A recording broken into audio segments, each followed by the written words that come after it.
ఉమా అమ్మా నాతో పాటు ట్యూషన్కి వచ్చి ఉమా నిన్న మొన్న మొత్తానికి నేను కళ వచ్చిందమ్మా, నేను చెప్పాలమ్మా అన్నానా. మర్చిపోయా. చెప్పు.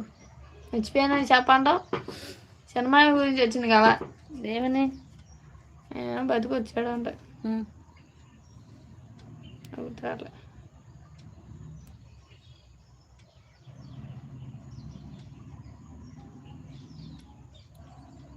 చంద్రనాళ్ళ డాబా మీద అన్నయ్య నేను సైకిల్ కూర్చొని ఉన్నామంట. కూర్చొని ఉంటే పప్పలు తీసుకురమ్మని ఒకసారి పంపించాడంటాడు నన్ను. వాళ్ళ ఇంట్లో ఉన్న తీసుకురమ్మని పంపిస్తే వెళ్ళి తీసుకొచ్చానంట. ఒక బయట తీసుకొచ్చానంటే ఇంకో బయట అక్కడ వదిలేసానంట. లేకపోతే మళ్ళీ అది తినేసి పంది మొహం కూడా తినేసాడంట. తినేస్తే మళ్ళీ తీసుకురమ్మన్న మా అన్నయ్య అన్నాడంట, పప్పలు తీసుకురా మళ్ళీ ఇంకో బయట ఉంది కదా తీసుకొచ్చేయంటే చందనం ఉంది కదా అంటే పర్లేదు తీసుకొచ్చా అన్నాడంట అన్నయ్య. తీసుకురావడానికి వెళ్ళినప్పుడు మామయ్య వచ్చాడంట.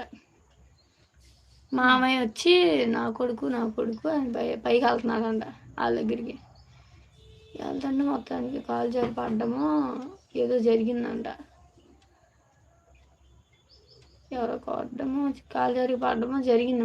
మొత్తానికి ఎవరు కొట్టారో కాలు జారి పడిందో గుర్తులేదు కానీ చెప్పు కాలు జారి కదా ఎవరో కొట్టినట్టు కాలు జారి పడినట్టు ఏదో ఒకటి వచ్చింది. ఏమైంది అని నా భయం వేస్తుంది. అంటే బతికి లేడు కదా ఆయన. ఇదేంటి ఎవరో కొట్టినట్టు ఉంది, ఎవరో కొట్టినట్టే ఉంది. ఏంటబ్బా ఏమైంది అదేంటి